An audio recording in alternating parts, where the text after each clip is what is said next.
جو کہتے ہیں نا ہارڈ اسٹیٹ تو پاکستان ہے ہی نہیں.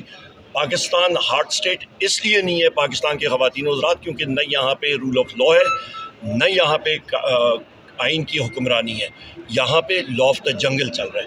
بہت شکریہ. اچھا عمر ایوب صاحب یہ بتائیے گا کہ جو شیر افضل مروت صاحب نے علیمہ خان کے حوالے سے الزامات لگائے ہیں، اور دوسرا انہوں نے کہا ہے کہ ڈیل ہو رہی تھی، کچھ لوگ اس ڈیل کو سبوتاج کر گئے، اور ابھی بھی وہ کہتے ہیں کہ ڈیل ہو رہی ہے، لیکن کچھ پاکستان تحریک انصاف کے لوگ جو ہیں وہ ابھی بھی عمران خان صاحب کو باہر نہیں آنے دیتے. کیا سمجھتے جو انہوں نے الزامات علیمہ خان صاحب کے حوالے سے لگائے ہیں؟ دیکھیے سب سے پہلی بات یہ ہے وزیر اعظم عمران خان صاحب نہ ڈیل میں مانتے ہیں نہ ڈیل میں مانتے ہیں. بہت کلیئر بات ہوگی. انہوں نے میری جب بھی آج سے 3 مہینے پہلے بھی ملاقات ہوئی بہت کلیئرلی 2 ٹوک الفاظ میں انہوں نے بات کی ہے. نمبر 1 جہاں تک علیمہ خان صاحبہ کے حوالے سے بات ہے، وہ وزیر اعظم عمران خان صاحب کی ہمشیرہ ہیں، ان کی 2 اور ہمشیرہ گان بھی آتی ہیں، تو میرا خیال ہے ان کے بارے میں ان کو سیاست میں لانا یا وہ چیز ناجائز ہے.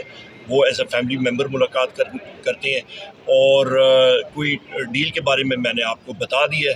اور جو شیر افضل مروت صاحب ہیں ان سے ڈائریکٹلی آپ بات پوچھیے گا کہ ان کا مطلب کیا موقف ہے ایٹسیٹرا.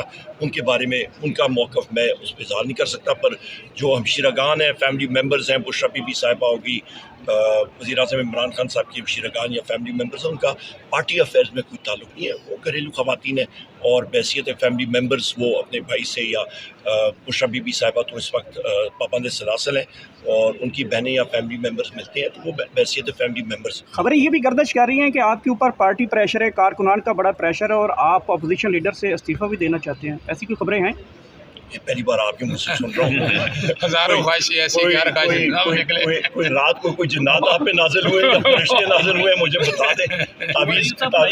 کوئی تکڑ تعویذ کا بندوبست کرتے ہیں. ہائی کورٹ نے فیصلہ دیا ہے کہ آپ کا حلقہ جو ہے وہ الیکشن کمیشن اس کو دوبارہ دیکھے.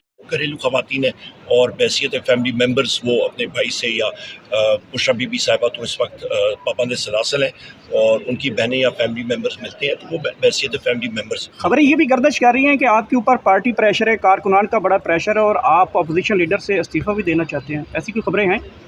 یہ پہلی بار آپ کے منہ سے سن رہا ہوں. ہزاروں خواہشیں ایسی کوئی رات کو کوئی جنات آپ پہ نازل ہوئے یا فرشتے نازل ہوئے مجھے بتا دیں. کوئی تکڑ تعویذ کا بندوبست کرتے ہیں. ہائی کورٹ نے فیصلہ دیا ہے کہ آپ کا حلقہ جو ہے وہ الیکشن کمیشن اس کو دوبارہ دیکھے، تو اس تناظر کے اندر خبریں گردش کر رہی ہیں کہ آپ کی سیٹ جو ہے وہ خطرے میں. بڑی اچھی بات ہے. میں آپ کو ایک بات بتا دوں، میں نے الحمدللہ 7 سے زیادہ الیکشن خود لڑے ہیں، والد صاحب کے بھی لڑے ہیں. میں فیلڈ کا آدمی ہوں. میرے والد صاحب مرحوم گوہر ایوب خان صاحب کہتے تھے کہ پاکستان میں 2 چیزوں کے لیے ہر وقت تیار رہنا چاہیے، ایک موت کے لیے، ایک الیکشن کے لیے. وہ لوگ تیار ہوتے ہیں. نمبر 1 یہ تو ہو گئی یہ بات.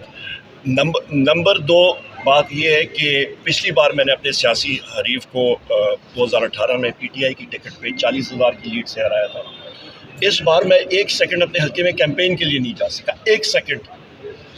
اور ہمارے ضلع کے پی ٹی آئی کے صدر کو، جنرل سیکرٹری کو، میرے کوآرڈینیٹرز کو، میرے سٹاف کو، ساروں کو اریسٹ کیا.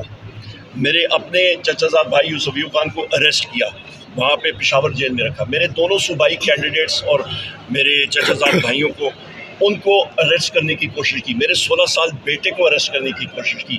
میرے 18 سال بھتیجے کو اریسٹ کرنے کی کوشش کی. وہ ادھر سے نکلے. میرے گھروں پہ اور ہمارے گھروں پہ 18 ریڈز ہوئے. انتظامیہ تو پی ڈی ایم حکومت کی تھی، تو دھانتی ہم کیسے کرتے میرے بھائی؟ پہلی بات یہ ہے. ہم تو مطلب میں تو اپنا ووٹ بھی نہیں کاسٹ کر سکا. پہلی بات یہ ہوگی. اچھا دوسری بات آپ آ جائیں کہ میرے مدد مخالف نے تو مجھے 9 فروری کو ٹویٹ کی اور فیس بک پہ ڈالا، اور پی ٹی آئی کو اور مجھے اس نے مبارکباد کے میسیجز دیے. تیسری بات پہ آپ آ جائیں، وہ یہ ہے جناب والا کہ جو ٹائم فریم تھا پٹیشن دائر کرنے کا وہ تھا 60 دن. وہ تو گزر چکا تھا. اس نے تقریباً میرے خیال 84 دنوں کے بعد یا پتہ نہیں کتنے دنوں کے بعد اس کو ہوش آئی ہے، تو وہ الیکشن کمیشن میں آیا. اور ہم نے اسٹے کے لیے نہیں گئے تھے ہم لوگ. ہم نے کہا تھا اسلام آباد ہائی کورٹ کو کہ صحیح جگہ آپ کی ٹرائیبیونل ہے، ٹرائیبیونل میں کریں، اور اس کا ٹائم گزر چکا تھا. 5ویں ضروری بات یہ ہے جناب میرے بھائی کہ اس سارے پروسیس میں یہ وکلاء میرے ساتھ سامنے کھڑے ہیں. جب آپ الیکشن میٹرز میں جاتے ہیں، میں نے خود آپ کو بتایا الیکشن لا قریب سے پڑھا ہوا ہے، پریکٹس کرتے ہیں، مطلب ان دا سینس کہ خود پریکٹیکل فیلڈ پولیٹیشین ہے. کہ آپ جس وقت کوئی پٹیشن دائر کرتے ہیں تو آپ کو باقاعدہ اس پولنگ اسٹیشن کے اوپر جو لوگ بیٹھے ہیں ان کے ڈیٹیلز دینے پڑتے ہیں کہ کیا بے ضابطیاں ہوئی ہیں، کیا پروف تھا. ایک چیز بھی نہیں دی. اچھا، ساتھ میرے جو دونوں صوبائی اسمبلی کے ممبران ہیں اس وقت، ان کی بھی لیڈز، ایک کی 45,000 تھی، دوسری کی 38,000 تھی. ان کے مخالفین نے ایک ہی دن پہ، جس دن میرے مخالف نے دیا تھا اسی دن انہوں نے دیا تھا.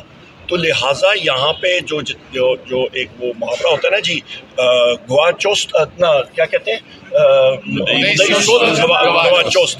اچھا، یہاں پہ جناب جو کینڈیڈیٹس تھے ہمارے خلاف، وہ بیچارے تو ہار تسلیم کر گئے تھے، اور ان کے پیچھے جن کے پاس ریموٹ کنٹرول تھا ان کو چین نہیں آ رہا. تو یہ فرمائشی پروگرام ہے سارا.